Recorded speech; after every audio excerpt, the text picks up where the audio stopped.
You're watching Tim Topham TV, the piano teaching podcast, and this is episode 63.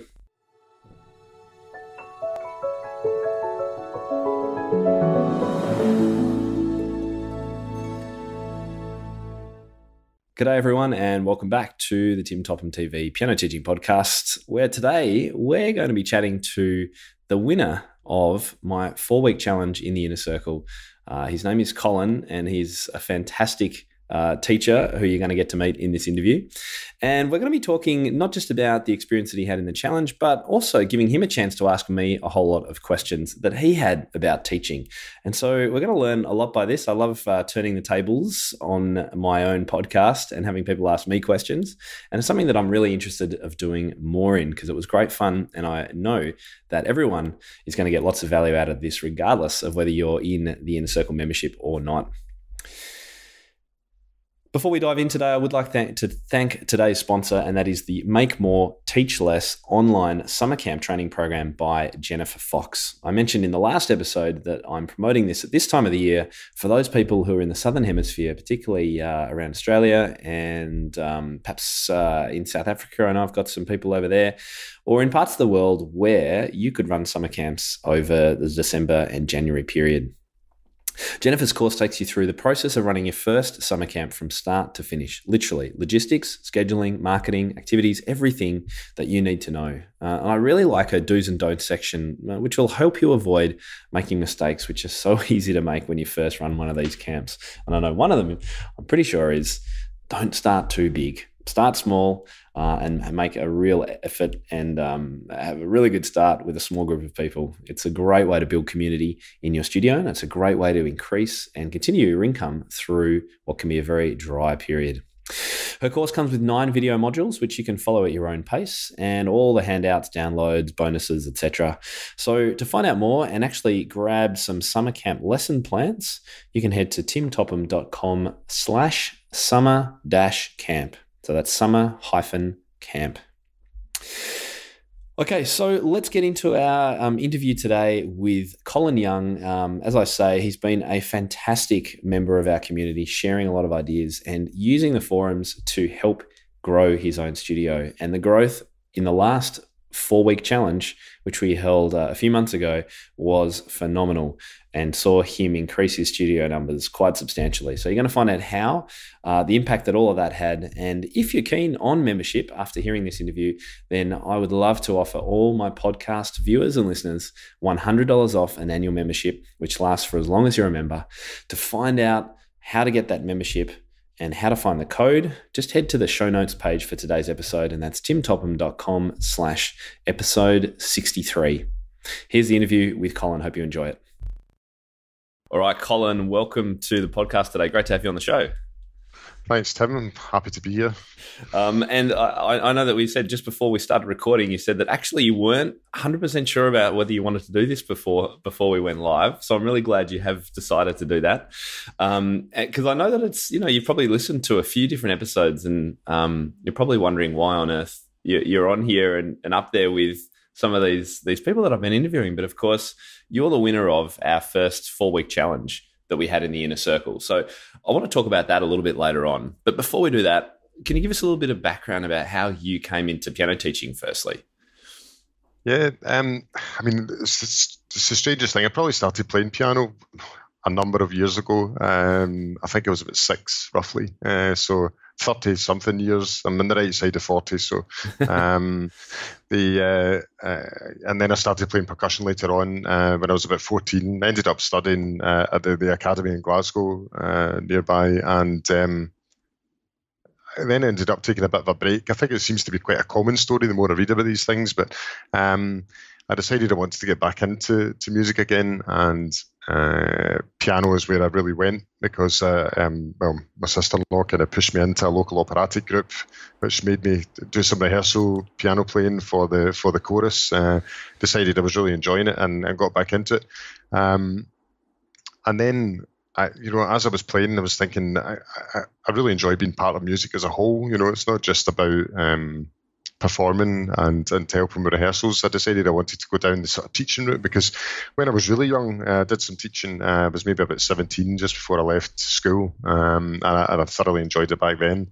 And I just decided once the performance side of things died down a wee bit, I was going to start teaching and, pass on some stuff and get the kids involved in music if I could. Next thing I knew, somebody phoned me and said, "Have you started teaching yet?" And I said, "No." And they said, "Well, I've got somebody for you." Okay. So that was the one pupil that I had, and it has just gone crazy since that. After that, I ended up joining the community, and it's been great since. So.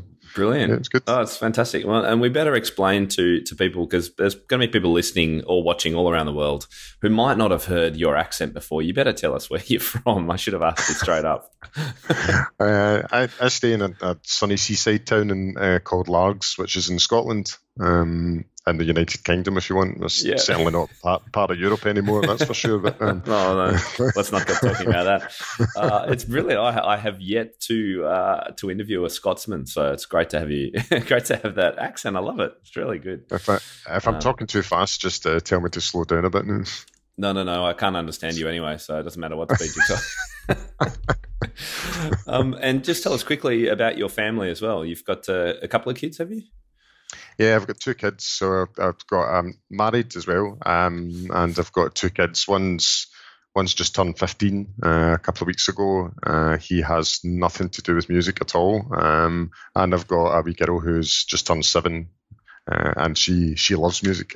It's a struggle sometimes to get some practice done or to get lessons done, because she's always peeking through the window or coming into the room and stuff. Yeah. And starts playing the drums, and she loves it. It's great. And so she plays drums. Well, I don't have a drum kit as such, but I've got. I mean, I can show you later. But I've got like congas and bongos and a whole bunch of percussion equipment lying all over the place in my extremely untidy studio. So she comes in and plays all the time, and she plays a bit of piano. She plays viola herself as well, actually. So does she have lessons in any particular instrument? I tried teaching her piano, which was just didn't work very well. That way. Very short attention span, especially when it's her dad that's teaching her. But she does get viola lessons, which she seems to thoroughly enjoy. Perfect. That's good. Great. Brilliant. Okay, so let's just talk about the Inner Circle and your membership. What made you? Was there one particular thing that made you go, "Oh, I need a bit more help here," or "Oh, I heard about that and that was pretty cool"? What made you decide to join? Can you remember? Well, it was one of those things. I mean, like anybody else, I'm sure they've been involved in different hobbies and such like, and seen membership sites all over the internet for each and everything. And I've always been a bit skeptical about the whole membership thing. I keep on thinking, "Oh, I can do this myself," but I've kind of taken this a bit more seriously than any other sort of fly-by-night hobby that I've ever had, because obviously I've got a lot of background in it. And I think it was just, I had started teaching that one pupil, and it was the same old story that you see on the website all the time, and you talk about it all the time, how he was just coming in, he had a couple of pieces in his book to do, we did that, I told him that it wasn't quite right, this is how to fix this, that, and the next thing, and then he went away with a wee note and he came back next week, and I was just thinking, oh, this is dull, and it's not actually what I want to do, it's not how I want to teach, there must be better ways. So I started having a nosing about the internet and found yourself. I listened to, was it Amy Chaplin's podcast, the one about all the marketing and... Oh, the webinar we did, yeah. Webinar. And I thought, this is interesting. And then, of course, you had your offer at the end. And I thought, do you know what, I'm just going to jump on this, take a bit of a leap of faith, see how it goes. And the rest is history, I suppose. It's been good so far. I've enjoyed it. Yeah, and you've been one of the people in there that has just been so involved in everything. Like you're asking so many questions, you're responding to other people. You obviously did this challenge that we'll talk about in a sec. And I think that's partly the reason why you've got a lot out of it and you've had a lot of success is that you've put a lot into it as well. And so I wanted to thank you for the way that you've committed to it and joined and helped everyone else too. Were you going to say something? No, I was just going to say that the 4-week challenge thing, I mean, the forums and all the rest of it are great, but the 4-week challenge was just, it turned things around completely for me. I'd already started reading, as I said, listening to your podcast, getting some fresh ideas and listening to some of the people in the community who I've got such a huge amount of experience and knowledge behind them that, as I said, it just changed the way I looked at things, so it's been great. Yeah, the 4-week challenge was brilliant. So let's talk a little bit about it. Can you explain to us? I mean, I could obviously talk about it, but what's from your perspective as someone that was involved for the first time? What was it all about? Could you explain it quickly to people that are listening who have no idea what we're talking about? Yeah, sure. I mean, the 4-week challenge, I suppose, set up by yourself. It's a great way to set yourself specific goals to approach. One of the big things for me was that when you're overwhelmed with information about the 1,000,001 things that you could possibly do to within 30-minute lessons, to try and enhance your teaching, it's really difficult to focus because there are so many great ideas out there. So the 4-week challenge, just everybody was asked to make very specific goals based around different areas of teaching and, well, sort of health, self-improvement and that sort of thing. And it helped me to decide, well, here are 6 or 7 goals, whatever it was, to solely target on for the next 4 weeks. It forced me to push everything else to the side and just get on with the work and do that. And it was so beneficial. It was really good. It's great. That's brilliant. And look, I joined in as well and got a whole lot of stuff done that I wouldn't have otherwise. The things that I don't know about you, but I just they were on my to-do list and they'd been there for ages. But I just hadn't committed a time to do them and a date to do them by, and so they kind of never get done. And I ended up finishing a whole lot of things too, which was really productive.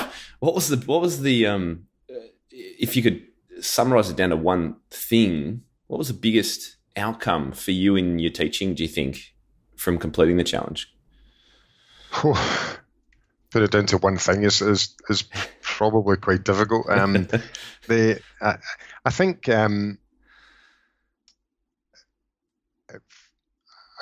it comes to the marketing side of things, I think that's probably where it helped the most. It's where I realised that that there's so much to do there, and that was my strongest. Well, that's where I got the biggest outcome from. For anybody who doesn't know, I mean, I only had the one pupil when I started with the InnerCircle.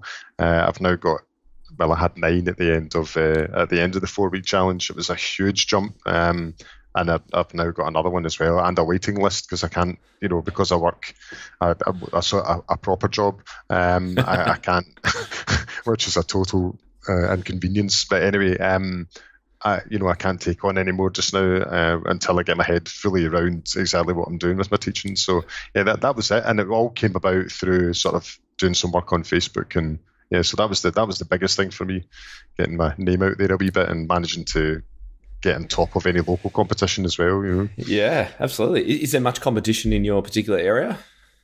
Don't think it's particularly fierce, but that way, the more people I talk to, the more people I realise actually teach piano. But I never knew about any of them, and the only way I knew about the one that I've seen is through doing a search on Google for local piano teachers.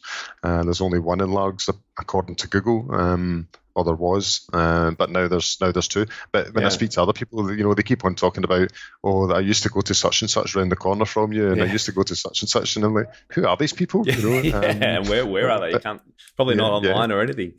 No, I'm delighted about that. Yeah. Well, look, I was delighted too to see someone go from 1 student to 9 with a waiting list. I mean, it just blew my mind. And I know that the first webinar that you checked out was Amy's webinar on marketing, and it obviously just got the juices flowing, got you thinking, and you've gone ahead and tried a whole lot of different stuff. So obviously you're going to be at a bit of a crossroads soon, potentially. With regard to your full-time work and the piano teaching. So look, I think this is a good time. Why don't we flick things around a little bit? I'd love actually to give you the chance to ask me some questions. I'm always asking questions, so your turn to ask me some questions. Have you got some questions about your teaching, your studio, your business, students that I could potentially help you with?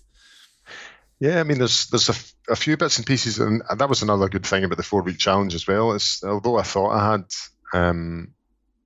a whole bunch of things that I wanted to do. It wasn't until I actually focused on specific areas when I started to realise there was more important things and more, that would help develop the studio more. But I've got hundreds of questions, but I'll just ask you a few if that's actually, just before we start too, you've made me think about another question for you. Can you remember a couple of your other goals too? Because I know, so for people watching, we split it into pedagogy goals, so teaching goals, technology goals, business goals, and health, life, general health, fitness, and that kind of thing goals. So there were plenty of people who were finally, committing to going for regular walks or swimming or cycling or getting a gym membership or cutting back on bad foods or whatever it was. And there was obviously people using technology and things like that. Can you remember a couple of your goals? Yes. One of them was to get more involved with online work. And as I said earlier, I think that was one of the biggest turnaround points for me. I have a website, which is immature, I think, is the best way to describe it at the moment. I'm still working on that, but that was it really. Didn't have a YouTube channel, I didn't even think about looking at Vimeo for videos. I don't think I had I did have a Facebook page, but it was primarily sort of focused around performance stuff, just publishing pictures of events that I'd been involved in. So one of the goals for me was to try and start to turn the technology around to be slightly more teaching focused. And that's, as I said, there was a big achievement in that area. In fact, the whole reason that everybody can see me is because I ended up buying a webcam because one of these because of the challenge. Exactly. Yeah. So I ended up getting one of the Logitech cameras, and so that was one of the things. I had other bits and pieces that I wanted to do. I want to set an exam at the end of the year, so it kind of made me focus on some practice for myself. I also wanted to look into other methodologies, and I ended up having a wee look at some Dalcroze stuff, which I've started putting into lessons. Oh, brilliant! The kids love that stuff. It's it just makes that, it's almost as if half an hour is just not long enough. When you're never is it? No. Okay, well, I did other things as well. I started going to the gym a wee bit more, which was one of the health-based things. I tried to cut down on chocolate, which was okay for the 4 weeks, but not so much now. Not so much now. I've got water here because I thought it would be unfair of me to drink wine since you're at 6 o'clock morning over there. I should. I've just had a look back through my podcast too. For those who are interested, you mentioned Dalcroze eurythmics, which is kind of movement and how that can be used in lessons, and that's podcast episode number 28. If anyone's interested in finding out more about that. No, that's brilliant. That's something you had a goal about wine as well, I think, which kind of shocked everyone because we all couldn't believe that someone could stop drinking wine. But then you're like, no, I'm not stopping wine. No, just cutting back, just down to 4 bottles a day now. I'm okay, it's fine. It's what you do up in Scotland, right? Quite a lot of the time, right? Oh dear. I don't think I taught at Gordonston School in Scotland for probably a semester, I think. Do you know Gordonston? No, I was just going to say, where's that? Oh, okay. Near, I flew from Glasgow. It's near Aberdeen on that coast. Right. And it was amazing. It's a school that was all about, it was when I was doing a whole lot of outdoor education. So they were what they call a round square school, which sounds crazy, but it's this group of schools really focused on outdoor and service and that kind of stuff. So there you go. I've explored a bit that part of your country. All right, let's get back to the questions. Fire away. What can I help you with?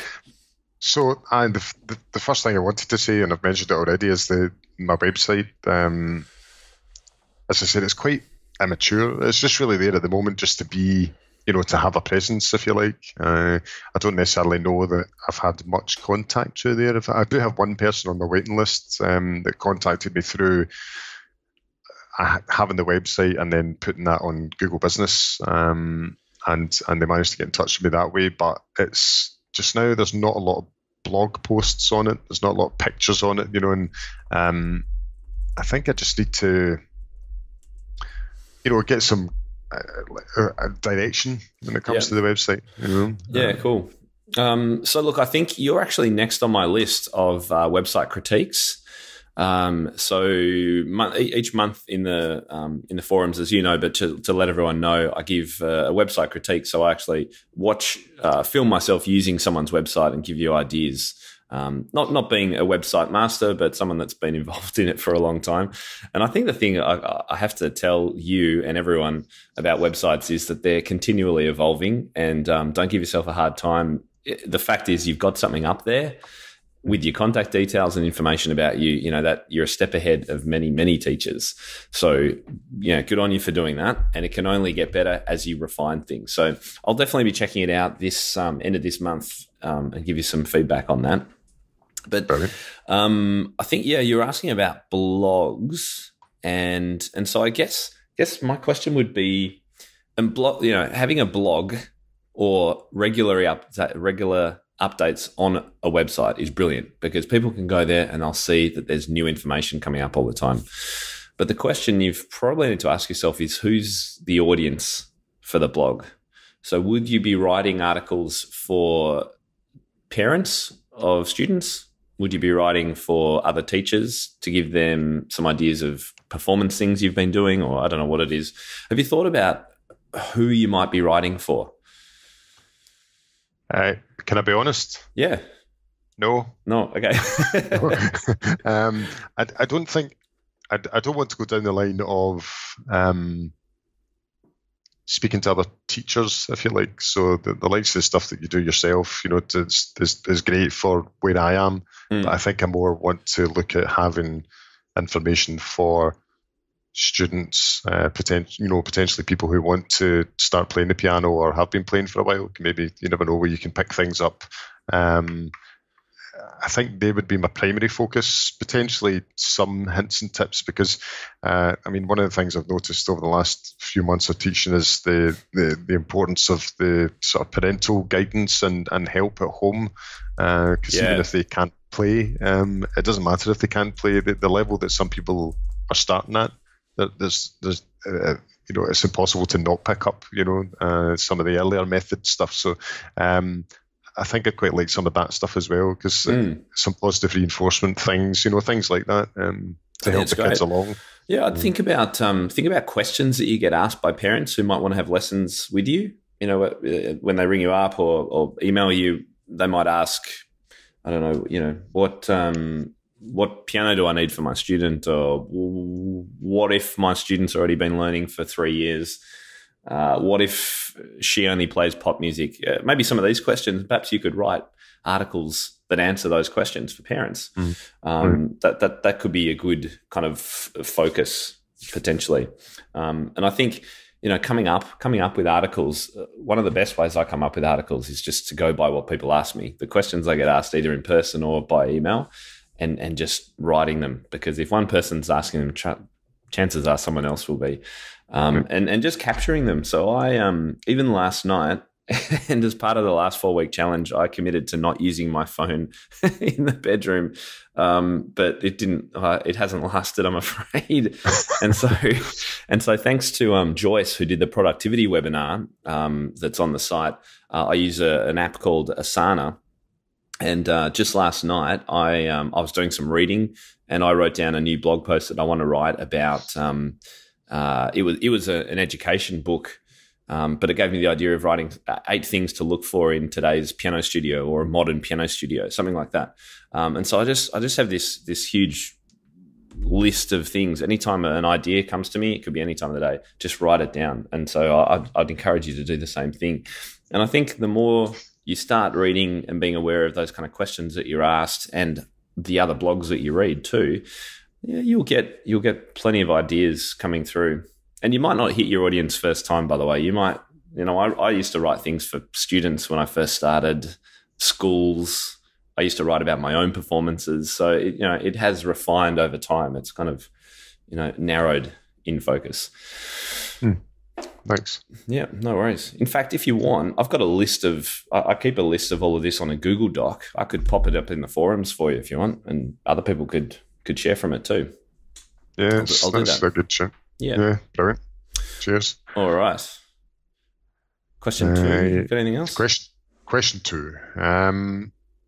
So one of the things I'd like to do, and I think it's good for the kids, and it's a thing that I love the sound of, is recitals. I think it's a great opportunity, maybe especially from the early stages or early-ish stages, to get involved in some sort of performance, even if it's to tiny audiences of half a dozen or 20 or 30, just anything, just to get people's sort of performance juices flowing.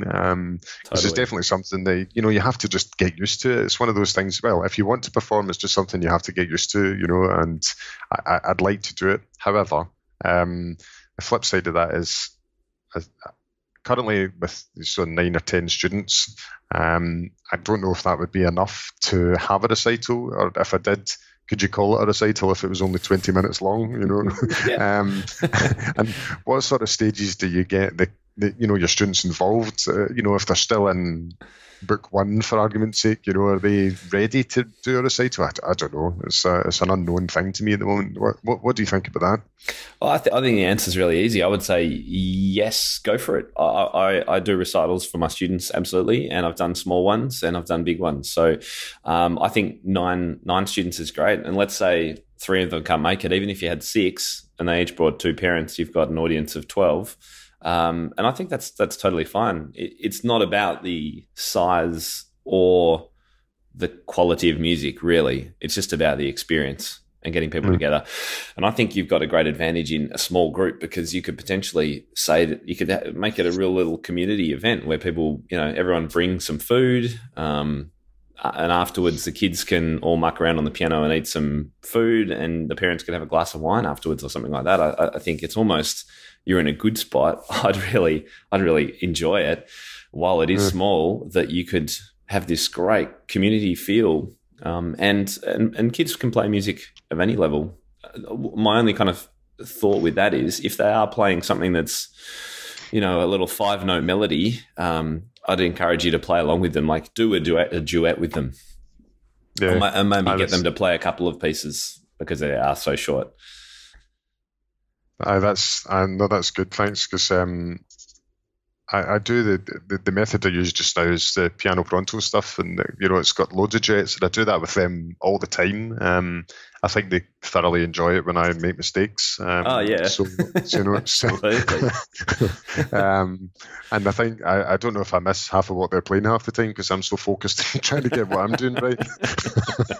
But it's a great thing, and you see them change over time, because the first time you do a duet with a student who's new, it's mind-boggling to them, and then they begin to grow to like it, and it just makes their tunes, as you said, if it is just a 5-note melody or 3 or 2 or whatever stage they're at, then it just brings music to life for them a wee bit. So yeah. And you can make those accompaniments are often, they're pretty straightforward, but you can make them so musical, just not by adding necessarily anything, just by the way you play them and the emotion and the passion that you put into them.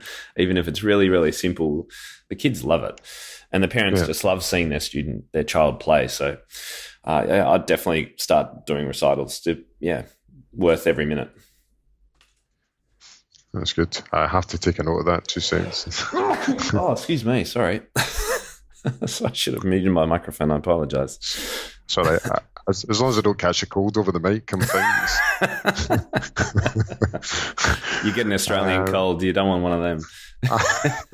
Killers. Yeah, that's right. So I think another thing for me, well, I'm going to flip it around. I only had 4 questions for you. I'm going to ask one first that's sticking in a sort of teaching thing. As I said, I use piano pronto. I think it's great. I thoroughly enjoy it. The written work is short and snappy for the kids, so they're not getting dragged into huge amounts of theory at the early stages, and they seem to quite enjoy it sometimes, strangely. But as I read around, I start to see more methods that I quite like the look of. Like one of the examples was my first piano adventure books. I quite like the look of them, and I haven't used them. Now, if you were to find a new method, what would your approach be? Would you suggest just buying the book, having a look at it yourself, see how you got on, or would you just throw it at one of the students and see how they enjoy it and go from there? What's your kind of approach? That's a great question, and this actually happened just this year. So I tended to use two different methods, either piano adventures or for younger, or for older kids, piano pronto, like you're using. And then I came across at the conference in America, Piano Safari, and I'd sort of experienced, I'd heard about it. I hadn't really dived into it. And then I went to a presentation about it and I thought, wow, this is fantastic for younger kids. It's what I think is the best method now for me anyway, because of the way it approaches improvisation. It includes a lot of rote exercises, which I think are great. And the technique, like it relates the movement of technique to animals, which is just great because kids get it. Yeah. But that doesn't ask you a question. The question was more, how do I approach a new one? I tend to explore it myself, so I'll actually play through it. I'll watch any videos that are online about it. I'll read about it as much as I can, but ultimately you'll never know whether it's going to work until you try it with a kid. So you have to. I'd just say you test it out with one student. And in actual fact, I'd already started, the student that I tried Piano Safari with this year, I'd actually started on a different method, hadn't got very far into it, and I actually said to the parents, look, I've just found out about this new method. I think it's going to suit Josh, my student, better. Do you mind if we try it out? And so we flipped across to it, and they were more than happy to do that. The other thing this method has, and I'm not, I'm not affiliate for it. I don't make any money by mentioning it, but I will say that one of the things I think that's really hard about the early beginning methods is if there is no reference online for parents, it can be really hard to know how to help their child practice. And one of the things that the Piano Safari guys have done is put videos up for how to actually practice a lot of their music, so parents can look at it or students can look at it. That's one of those things that I've judged methods by. I think just try it out. And if it's a new student, you don't need to worry about telling the parents. You just go with it. They're not going to know whether it's the usual method that you use. If you want to try it out with someone else, you want to flip them over to it, then I'd just have a conversation with the parents. But it's so good to keep exploring new ideas. It's great that you're asking these questions. It's great that you're looking at them all. And I wouldn't be surprised if I'll keep looking around. If something better comes along, something new, I'll definitely check it out. That is a good thing. There's always new stuff appearing. Yeah, it's funny to see. Actually, I remember when I was a kid, I used John Thompson's. So did I. They're still on the shelf to this day. It is amazing that they're still there. Well, good on him or whoever's collecting his royalties. That's for sure. Absolutely. I was going to say, what was I? So I'm going to say something else as well. Oh yeah, I'd always encourage to supplement methods with other things, as I'm sure you do already, given what I've heard of you talk about in the forums. But throwing in some rote pieces if the method doesn't include it, which just means helping kids learn something by not having to read the music, or doing some improvising, or throwing in the odd bit of sheet music from somewhere or other. I think it's all great. Really good to do, rather than stick. Unfortunately, I know there are some teachers who stick to a method book. When they finish that method book, they start method 1B, and then they go to method 2, and then 3 and 4, and then when they finish it, they don't really know what to do. But I'd just use it as a base. No, that's great. Thanks. That's Does good. That help? One of the things. Yeah, absolutely. Because one of the things that I don't spend any time on just now is improvisation, and I'm so keen to get it in there because it's a weak spot of mine. I put music in front of me, I'm fine. Take the music away, and I'm a trembling wreck. So it'd be good to start teaching it to help myself get more comfortable with it. Yeah, Paul's been putting up some good resources in the forums. I'm not sure if you've had a chance to check them out. Really, really good. Here's some really basic ideas, but just great ones to get started with. So I'd explore them. If you're not sure where they are, let me know. I'll send you a link to them. All right, brilliant. Thanks. I reckon I've got time for one more. Brilliant. Yeah, I mean, hopefully this won't be too in depth, but so this is more from my perspective. As I mentioned earlier, there's only so many students I can take on, before I start interfering with my work, and obviously my work's the one that pays the mortgage and all the rest of it. So it's a very awkward point where you get to that stage where do you want to flip over or do you want to just continue doing this, and working 80, 90-hour weeks. I don't know if I'm that keen on it. I enjoy teaching, but I don't know if I enjoy spending that amount of time in front of, either a computer keyboard or a piano keyboard. So I think I'd like to look into a wee bit more as, looking at sort of passive income. And I just wondered if you had any thoughts or approaches on, a good place to start with getting things out there that you can just sit and let tick away in the background. Not obviously looking for a, six-figure incomes and all that, but, it's just something that can help me push towards that sort of music career, So just going back a step, what is your current work outside of the piano? I work in Barclays. In the bank. Yeah. I don't really work in the finance side. I work in the IT side of it. Okay. So you've got some good background in tech. Yes, yeah. I'm certainly. I'm not afraid of it, and when it comes to using it, I'm afraid of it because everybody who knows me thinks I know how to fix every single thing in a computer. Yeah, no, and I totally understand. I reckon this is a great question, and I know a lot of people are going to relate to it. So it's really important, and I guess the other question is full-time teaching or a full-time music career a goal? Could you see yourself doing that? I would certainly like to. I've got this strange, but I quite like a bit of job security. Going self-employed is something that I'm reasonably nervous about. I don't necessarily know if I do have any more or less security working for somebody like Barclays or not. But what I feel quite comfortable with just now is that if there was a chop and they decided to get rid of, a whole bunch of redundancies, and if I was on that list, then at least I'm already going with, with the music, and I've got something I can fall back on. Should I not be able to get another job, in that line? So I think that's my current position, where I'd like to know that if you were made redundant, that I've got something reasonably chunky to fall back on, and I could just slip into that. And it could then grow, hopefully. Yeah. So, I think it's really sensible you're looking at or considering ways to potentially make some income without more hours, and I think many music teachers could benefit from thinking the same way. So I think that's right on the money, because ultimately, if we're always paid for the hours that we work, we're just going to be working more and more hours to make that money. So if you can leverage it somehow online, I think it's great.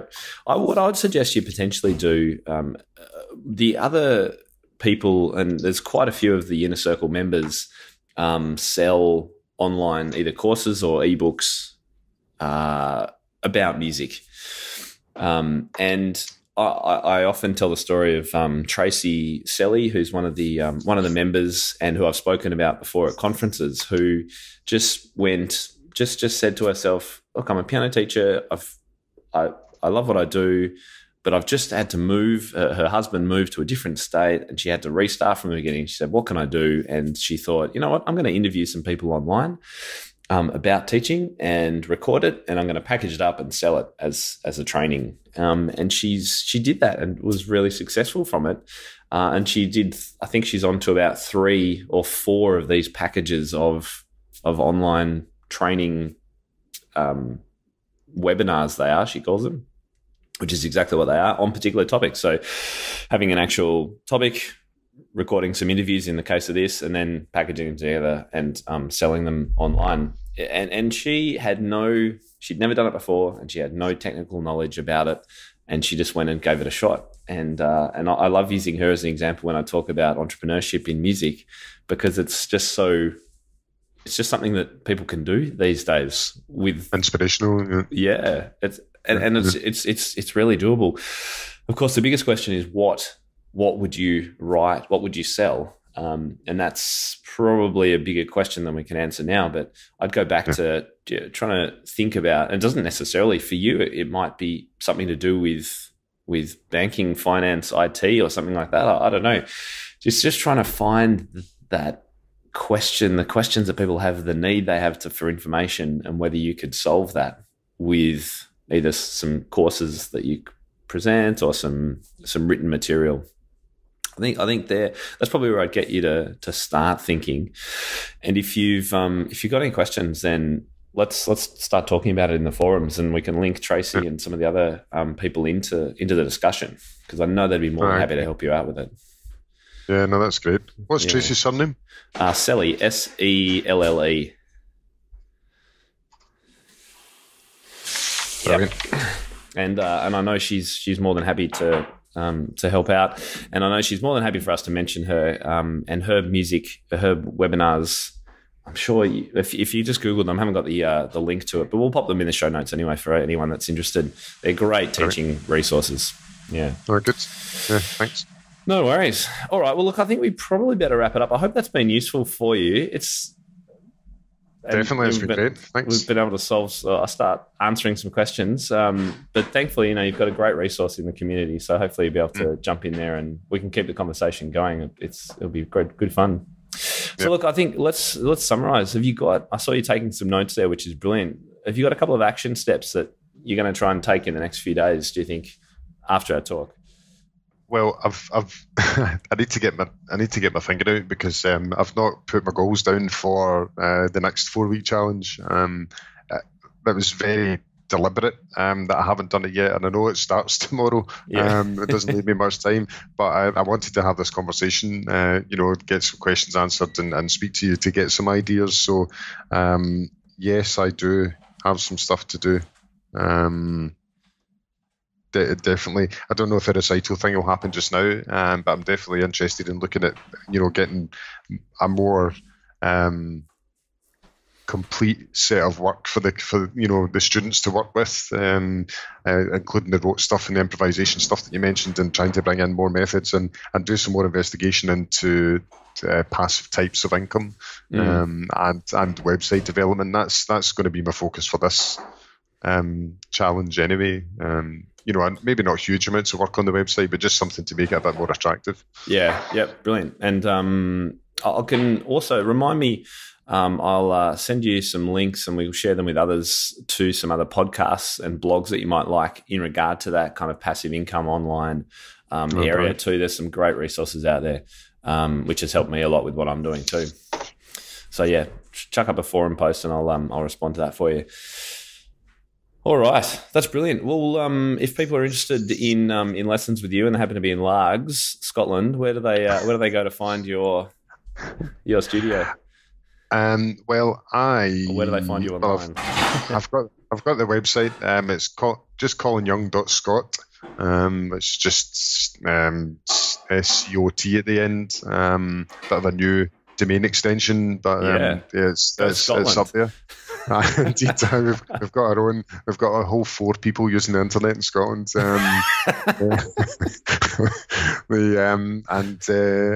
And naturally, I've got Colin Young Musician on Facebook as well. So yeah, that's the 2 main places. I do have an Instagram account as well, which is I've got no idea where I came up with this name, but it's Sarky Walrus, which is just SARKY Walrus. Okay. We were sitting with not a lot to do in the office one day, trying to think up interesting names for accounts, and that one won it. Beautiful. Too much coffee. Yeah, so that's me. All right, we'll pop your links in the show notes. Colin, it's been awesome to chat with you. Thank you so much for all that you contribute to the community. And I can't wait to see what the next sort of 6 months has in store for you. It's going to be exciting. Brilliant. Well, thanks for your help and to everybody else in the community. They've been great. Brilliant. All right, well, have a great night tonight, and we'll see you when the challenge starts tomorrow. Cheers. Thanks, Tim. Thanks, Colin. Hi, everyone. It's Tim here again. Thank you very much for listening to or watching today's episode. I do hope you got something out of it. I put them together to be as relevant and useful to you in your studio and your teaching as possible. So do let me know your feedback. If you've got any questions, comments, critique, whatever it is, you can email me at admin@timtopham.com. Now, before we go, I did want to mention a few little reminders. Firstly, if you're looking for transcripts of every episode from episode 50 onwards are available at the show notes page. And you can either view the transcript on screen or you can download a PDF that you can use to research and refer to. To find the show notes of any episode of Tim Topham TV, just type in timtopham.com/episode and then the number. So e.g. timtopham.com/episode 20. Now, as you may have heard, I am offering currently you guys, my loyal podcast listeners, some of the most dedicated teachers I know, a $100 discount off annual membership of my InnerCircle. The code you need to access that is TTTV podcast, all one word, and the place you're going to find out more about what you get for membership, the benefits, hear some testimonials of current members. The place you go is timtopham.com/community. Finally, if you have a suggestion for a guest, I would always love to hear about it. A lot of you guys have some fantastic connections. So if you're thinking of anyone that would be really cool to interview, please email me, admin@timtopham.com. We'll get to me, and I look forward to hearing from you, and we'll see you in the next episode.